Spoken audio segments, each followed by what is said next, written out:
전영욱 전 의원 안녕하세요. 네, 안녕하세요. 네, KBS 기자 하셨었죠? 네네. 그때 이제 그 강경화 후보자가 영어 방송의 프로듀서로 같이 일을 했어요. 네. 80년대 중반.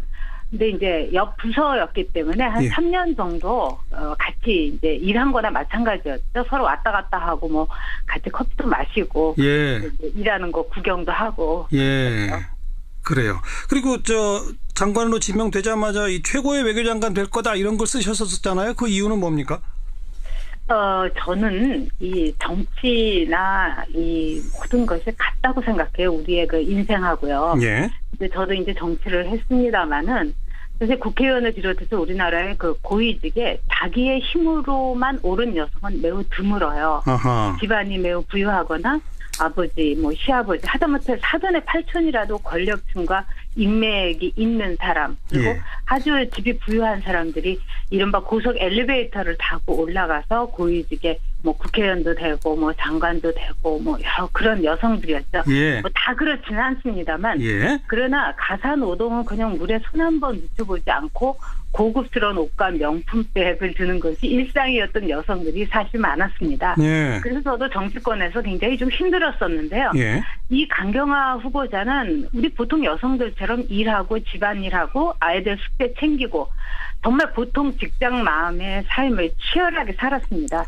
회사에 끝나고 와서 저녁 짓고 3명이나 되는 아이들 숙제 봐주고, 저는 이렇게 자력으로 살아온 보통 여성들이 우리나라의 외교 수장이 되는 것이 큰 의미가 있다고 생각을 했고요. 네. 또 하나는 일을 아주 잘하는 사람입니다. 예. 그리고 예. 품성이 큰 조직을 이끌기에 매우 담대하고 겸손하면서도 성실하고요. 예. 그리고 저는 비외무고시 출신이라는 것, 예. 외교부에서 10년, 그렇지만 더 많은 시간을 유엔이나 세계 곳곳에서 가장 높고 권력이 큰 사람부터 그 소속조차도 불안한 난민까지 또 많은 사람들과 높고 낮은 두루 경험을 한 여성이라서 네, 외교부 네. 장관으로서 저는 매우 적절하다 이렇게 봅니다. 네. 고속 엘리베이터 탄 신데렐라가 아니기 때문에 최고가 될 거다 이 말이군요. 그렇게 살아왔으니까 이미 검증된 거 아니겠습니까? 그런데 청문회에서는 뭐 위장 전입, 투기, 네. 탈세 여러 가지 의혹들이 불거졌고 그중에 한두 가지는 본인도 인정하고 사과했습니다. 그 대목은 어떻게 보세요? 이 위장 전입이라는 거는 사실 그 옛날에 아마 거기에 대해서 범죄의식을 갖고 위장 전입을 했던 우리나라 사람들 없을 거예요. 특히 그 30년도 더 전에 말입니다. 네. 또 아이를 이제 학교에 적응시키기 위해서 했다는 거는 어느 정도 우리가 이렇게 접어줄 수 있는 면이라고 하고요. 예. 그다음에 부동산 특이라든가 이 탈세 같은 것은 사실은 저는 의도적이었다고 생각하지 않습니다. 예. 왜 그러냐면은 외국에서 많은 시간을 살았고 그렇다 보면은 우리가 여기에 있을 때도 세금을 깜빡하고 못 낼 때도 많고 이게 도대체 내가 내야 되는 세금이냐 안 내야 되는 세금이냐 이렇게 헷갈릴 때도 많고요. 네. 그리고 특히나 이 탈세는 그렇게 어수룩하게 하지 않고요. 예. 또 특히나 이런 걸 하는 분을 저도 이제 많이 좀 봤는데 예. 전문적입니다. 그분들 이렇게 여러 가지 일하면서 할 수가 없어요. 네. 예. 전문적 또 의도적 투기 탈세는 볼거라고 볼 수 없다. 네, 네. 네. 그리고 또 지금 논란이 되는 게 그 남편과 재산을 따로 분리해서 관리했다. 그 네. 이유는 친정 부모님을 내가 모셔야 됐기 때문이다. 네. 근데 우리가 다 알다시피 강경화 후보자의 아버님이 옛날에 정말 유명하셨던 강찬선 아나운서 아니십니까? 네, 저도 알고 있습니다. 그 아버님도 그렇게 유명하셨던 분이면 재산이 상당히 계셨을 텐데 그 친정 부모님 봉양하느라고 재산을 분리해서 관리했다? 이게 좀 못 믿겠다는 분들이 많은데 그건 혹시 어떻게 내막을 알고 계세요? 이렇게 묻겠습니다. 그 정현칸님 이렇게 방송도 많이 하시면은 돈 엄청 버는 줄 사람들이 알죠? 뭐 그렇습니까? 일부 그렇게 오해하는 사람도 있어요. 예. 바로 그거예요. 방송국에 있는 사람들이 겉만 화려하지요. 월급 받는 월급장이들입니다. 예. 방송국이라는 데 있으면서 정말 곱고 어떻게 보면 옛날 아나운서들은 더 선비처럼 살다 보니까 지금처럼 뭐 아나테이너도 없던 시절이니까 예. 어떻게 보면은 속아가지고 사기당하게 딱 좋은 그런 스타일들이 많습니다. 그리고 전직 아나운서나 전직 기자들도 사기당하는 선배들 저 많이 봤어요. 기자들도 그렇고. 근데 그분은 뭐 이렇게 부유하게 한 분이 아니고요. 그리고 아버님이 그렇게 빚을 졌다는 것도 저는 이번에 이 청문회에서 전 처음 알았습니다. 근데 친정 아버지의 빚을 갚는 지금까지 짊어졌다는 게 제가 참 가슴이 아팠고 저 역시 그 맏딸로서 그 아버님이 이제 사업하시다가 이제 빚을 갚은 적이 있습니다. 일단 전효옥 전 의원도 그런 경험이 있으세요? 맏딸들 우리 대한민국에서 마지들 남녀 할 것 없이 등이 휘어지는 사람들입니다, 사실. 이 남편하고의 그 경제가 분리됐다는 게 사실 이해가 되지 않지만은 제가 이런 이제 사생활은 언급하지 않으려고 했고 또 제가 뭐 이렇게 강경화 후보자하고 뭐 이렇게 무슨 이해관계가 있는 사람이 전혀 아닙니다. 근데 너무 거짓말장이로서 이 치부되는 게 제가 안타까워서 그런데 제가 이제 함께 근무했던 80년대 중반에도 이미 그렇게 했어요. 독특한 부부였다고 볼 수 있는데 옆부서에 있다 보니까 식사를 하면서 이제 이런저런 사는 얘기 하잖아요.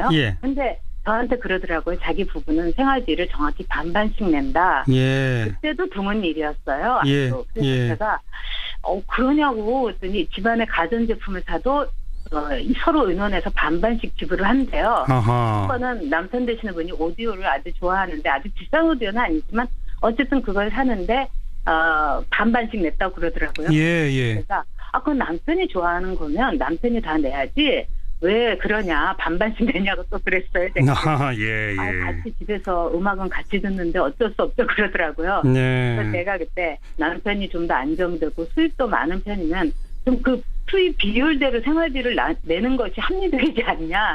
이런 제가 좀 농담까지 했는데 이제 강호 후보자는 뭐 기억도 못 하겠죠. 근데 그때부터 그렇게 했고 또 외국에서 생활을 하다 보니까 각각 가게를 꾸리게 되는 거죠. 그래서 그 부분은 절대로 뭐 거짓말을 하거나 그러는 게 아닙니다. 그리고 그렇게 뭐 복잡한 사람이 아니고 어떻게 보면 심플한 거 아주 심플하게 사는 사람이죠. 거짓말쟁이 아니다. 열심히 일하고 그리고 부모 봉양도 실제로 했고 아이들 건사하며 살아온 보통 여자다. 이 말씀. 그렇죠. 그리고 이제 뭐 물론 미국식의 사고 방식이니까 그런 거 아니냐 하겠지만 그러나 진짜 또 토종 한국인으로서 아버지 빚까지 갚았던 거죠. 미국에서는 부모가 신용불량자돼도 모른 척하는 경우가 알겠습니다. 알겠습니다. 기다려 봅시다. 여기까지 말씀드릴게요. 고맙습니다. 네. 전효옥 전 의원이었습니다. 윤태곤의 뉴스 사이다. 윤태곤 실장 어서 오십시오. 네, 안녕하세요. 북한이 또 미사일 쐈어요. 맞습니다. 오늘 강원도 원산에서 이제 지대함 순항 미사일 수발을 동해상으로 발사했어요. 지대함이라는 것은 땅에서 배를 향해 쏜다는 거잖아요. 말하자면 미국 항모를 겨냥할 수 있다. 그런 이런 거죠. 지난달 14일, 그러니까 5월 14일에 중거리 탄도미사일 화성 12기, 그 다음에 5월 21일에 준중거리 탄도미사일 북극성 2형, 27일에 KN-6 지대공 미사일, 29일에 스커드 계열 지대함 지대지 겸용 탄도미사일, 여기에 지대함 순항 미사일까지예요. 한 달 동안 5개 다종의 미사일을 쏜 겁니다. 그리고 이게 지금 문재인 정부 출범 이후만 꼽은 거죠. 쭉 꼽은 거 아닙니까? 이거 다 성공한 것만 꼽은 거예요. 그리고 실패한 것 말고. 자, 북한의 의도는? 뭐 저라고 알겠습니까만은 이런 것 같아요. 4월 위기설이 있었잖아요. 우리 예전에 이야기 많이 했지만 근데 그때는 미국 발이었지 않습니까? 그렇죠. 뭐 미국이 이제 선제 공격할 수 있다. 뭐 이런 거. 그리고 그 뒤에 이제 5월 9일 우리 대선까지 있었는데 그때는 북한이 잠잠했죠. 한동안 잠잠했죠. 강약 조절 같은 거 같은데 그러니까 미국이 긴장감을 고조시키니까 자기들은 움츠리고 그럼 이쪽이 좀 풀리니까 자기들이 이제 긴장감을 올리는 거죠. 우리도 능력 있다. 이러면서. 그리고 오늘 또 북한발 뉴스가 하나 들어온 게 새 정부 출범 이후에 6.15 행사를 남북 공동으로 이번엔 좀 추진해보자. 분위기 바뀌었으니까 하고 있었는데 여기에 대해서도 북한이 부정적 태도를 취했어요. 그랬다면서요. 그 지난 5일에 6.15 공동 행사를 평양에서 개최하자는 북측의 입장을 남측 위원회가 수용을 했습니다. 원래 서울 평양 동시에 가지고 북에서 남도 오고 남에서 북도 가고 이런 걸 제안을 했는데 북한이 그냥 평양에서 하자. 라고 해서 그럼 오케이 우리가 그렇게 하겠다. 그러니까 북에서 하더라도 개성을 제안했다고 알고 있는데 예. 개성이 아니라 평양을 제안한 걸 그냥 받았다는 거죠. 그렇죠. 예. 양보를 한 거죠. 네, 네. 근데 이게 북측의 초청장이나 신병 보장 각서가 있어야지 그걸 가지고 우리 통일부에다 방북 신청을 하는 거거든요. 네. 북한이 이걸 안 보냈다는 거예요. 아, 남측 인사에 대한 초청장이 안 왔어요? 그렇죠. 6.15 7일 전까지 방북 승인 신청이 돼야 되는데 6.15 7일 전이면 오늘이 8일이지 않습니까? 그러네요. 오늘 안 온 거죠. 그러면 일단 무산된 거겠군요. 그러니까 이게 밤까지 통일부에서는 기다려봐야겠습니다만. 뭐 이게 규정으로 7일이지만은 뭐 며칠 전에 와도 해줄 수 있다라는 분위기인데 네. 봐야 아는 건데 이게 북한의 입장은 뭐냐면은 네. 우리 정부가 이제 6.15 공동행사를 순수한 사회문화교류 차원이다 이렇게 규정을 해가지고 좀 허가를 해줬어요. 네. 왜냐하면 이거는 사실 국제적 시각도 있지 않습니까? 지금 대북 제재 국면이잖아요. 네, 네. 그러니까 여기에서 이제 인도적인 차원, 순수한 이제 문화적인 차원은 조금 풀겠다라는 게 미국 쪽에도 뭐 양해를 구했고 예, 이런 예. 측면에서 한 건데 예. 북한 입장에서는 왜 그 전제 조건을 달고 하냐? 하하. 예. 한국 정부의 입장에 본질적 변화가 없으면은 이게 잘 안 돼도 책임은 다 한국 정부다. 네. 이런 겁니다. 네. 우리는 북핵에 대한 국제적 제재에 대해서 동참하는 거지 않습니까? 동참해야죠. 그렇죠. 그런데 좀 유연하게 하겠다. 그래서 네. 이제 민간 교류에서부터 뭔가 좀 온기를 불어넣고 맞아요. 조금씩 하겠다라는 거였는데 북한은 그게 뭐가 중요하냐. 그렇죠. 순수, 사회, 문화 뭐 그런 거 이상의 것. 즉 북한이 요구하는 건 대북 제재에 대한 입장 변화이겠죠. 네, 이 6.15 행사뿐 아니라 다른 민간 접촉도 지금 북한이 거부하고 그러고 네. 있는 상태 아닙니까? 게다가 오늘 또 미사일 쐈고. 그러니까요. 북한이 예를 들어서 뭐 다른 걸 좀 유화적으로 하면서 이런 이야기를 한다면은 우리도 뭐 명분이 서겠는데 한쪽으로는 미사일 쏘고 한쪽으로는 뭐 이 제재 풀라. 네. 이건 도저히 받아들이기 어려운 거 아니겠습니까? 문재인 대통령 오늘 그래서 한 말씀 하셨죠? 예, NSC 회의 소집했거든요. 네. 강하게 이야기했습니다. 북한이 도발로 얻을 수 있는 것은 국제적 고립과 경제적 난관이고 발전의 기회를 잃을 것이다. 우리 정부는 국가 안보와 국민 안위에 대해 한 발짝도 물러서거나 타협하지 않을 것을 천명한다. 네.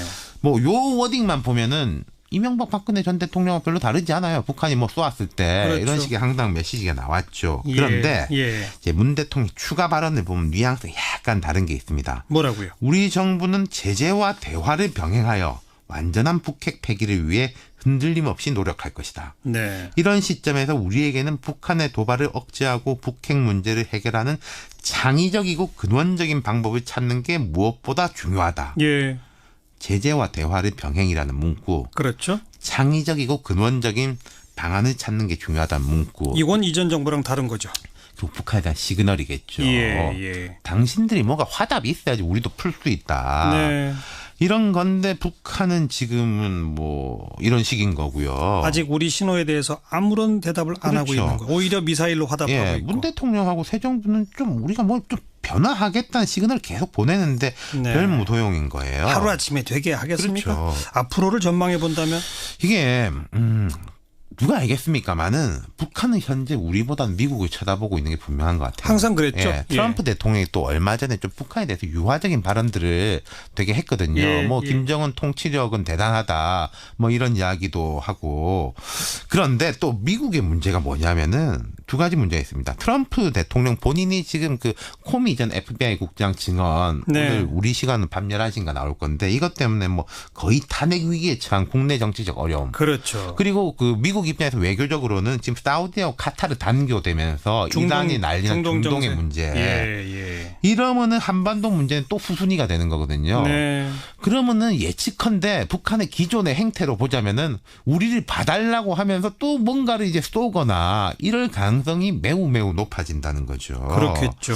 이게 참 우리 정부가 뾰족한 수를 내기가 쉽지 않은 상황이에요. 지금 네. 답답한 것은. 네. 그렇다고 이걸 뭐 문재인 정부 출범한 지 한 달 됐는데 문재인 정부가 잘못해서 그랬다라고 말할 수는 없는 노릇이고요. 아니죠. 예. 예. 근데 문 정부에서는 이걸 뭔가 풀어보려고 하고 있고 또 사드 문제도 엮여 있는 게 있고 예. 또 하나는 정부가 할 수 있는 건 해야 되는데 외교 안보라면 빨리 재정비해야 될 겁니다. 담대하고 겸손하면서도 성실하고요. 예. 그리고 저는 비외무고시 출신이라는 것, 예. 외교부에서 10년 그렇지만 더 많은 시간을 유엔이나 세계 곳곳에서 가장 높고 권력이 큰 사람부터 그 소속조차도 불안한 난민까지 또 많은 사람들과 높고 낮은 두루 경험을 한 여성이라서 네, 네, 네. 장관으로서 저는 매우 적절하다 이렇게 봅니다. 네, 고속 엘리베이터 탄 신데렐라가 아니기 때문에 최고가 될 거다 이 말이군요. 그렇게 살아왔으니까 이미 검증된 거 아니겠습니까? 그런데 청문회에서는 뭐 위장 전입, 투기, 네. 탈세 여러 가지 의혹들이 불거졌고 그중에 한두 가지는 본인도 인정하고 사과했습니다. 그 대목은 어떻게 보세요? 이 위장 전입이라는 거는 사실 그 옛날에 아마 거기에 대해서 범죄의식을 갖고 위장 전입을 했던 우리나라 사람들 없을 거예요. 특히 그 30년도 더 전에 말입니다. 네. 또 아이를 이제 학교에 적응시키기 위해서 했다는 거는 어느 정도 우리가 이렇게 접어줄 수 있는 면이라고 하고요. 예. 그다음에 부동산 특이라든가 이 탈세 같은 것은 사실은 저는 의도적이었다고 생각하지 않습니다. 예. 왜 그러냐면은 외국에서 많은 시간을 살았고 그렇다 보면은 우리가 여기에 있을 때도 세금을 깜빡하고 못 낼 때도 많고 이게 도대체 내가 내야 되는 세금이냐 안 내야 되는 세금이냐 이렇게 헷갈릴 때도 많고요. 네. 그리고 특히나 이 탈세는 그렇게 어수룩하게 하지 않고요. 예. 또 특히나 이런 걸 하는 분을 저도 이제 많이 좀 봤는데 예. 전문적입니다. 그분들 이렇게 여러 가지 일하면서 할 수가 없어요. 네. 예.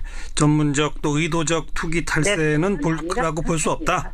네, 네. 네. 그리고 또 지금 논란이 되는 게 그 남편과 재산을 따로 분리해서 관리했다. 그 네. 이유는 친정 부모님을 내가 모셔야 됐기 때문이다. 네. 근데 그 우리가 다 알다시피 강경화 후보자의 아버님이 옛날에 정말 유명하셨던 강찬선 아나운서 아니십니까? 네, 저도 알고 있습니다. 그 아버님도 그렇게 유명하셨던 분이면 재산이 상당히 계셨을 텐데 그 친정 부모님 봉양하느라고 재산을 분리해서 관리했다? 이게 좀 못 믿겠다는 분들이 많은데 그건 혹시 어떻게 내막을 알고 계세요? 이렇게 묻겠습니다. 그 정영칸님 이렇게 방송도 많이 하시면은 돈 엄청 버는 줄 사람들이 알죠?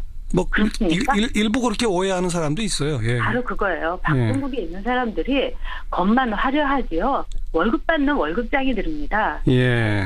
방송국이라는 데 있으면서 정말 곱고 어떻게 보면 옛날 아나운서들은 더 선비처럼 살다 보니까 지금처럼 뭐 아나테이너도 없던 시절이니까 예. 어떻게 보면은 뭔가 인맥이 있는 사람 그리고 예. 아주 집이 부유한 사람들이 이른바 고속 엘리베이터를 타고 올라가서 고위직에 뭐 국회의원도 되고 뭐 장관도 되고 뭐 여러 그런 여성들이었죠. 예. 뭐 다 그렇지는 않습니다만 예. 그러나 가사 노동은 그냥 물에 손 한 번 묻혀보지 않고 고급스러운 옷과 명품백을 드는 것이 일상이었던 여성들이 사실 많았습니다. 예. 그래서 저도 정치권에서 굉장히 좀 힘들었었는데요. 예. 이 강경화 후보자는 우리 보통 여성들처럼 일하고 집안일하고 아이들 숙제 챙기고 정말 보통 직장 마음의 삶을 치열하게 살았습니다. 회사에 끝나고 와서 저녁 빚고 3명이나 되는 아이들 숙제 가지고 저는 이렇게 자력으로 살아온 보통 여성들이 우리나라의 외교 수장이 되는 것이 큰 의미가 있다고 생각을 했고요. 네. 또 하나는 일을 아주 잘하는 사람입니다. 예, 그리고 예. 품성이 큰 조직을 이끌기에 매우 전효옥 전 의원 안녕하세요. 네, 안녕하세요. 네. KBS 기자 하셨었죠? 네네. 그때 이제 그 강경화 후보자가 영어 방송의 프로듀서로 같이 일을 했어요. 네. 80년대 중반. 근데 이제 옆 부서였기 때문에 한 예. 3년 정도 같이 이제 일한 거나 마찬가지였죠. 서로 왔다 갔다 하고 뭐 같이 커피도 마시고 예. 이제 일하는 거 구경도 하고. 예. 그래요. 그리고 장관으로 지명되자마자 이 최고의 외교장관 될 거다 이런 걸 쓰셨었잖아요. 그 이유는 뭡니까?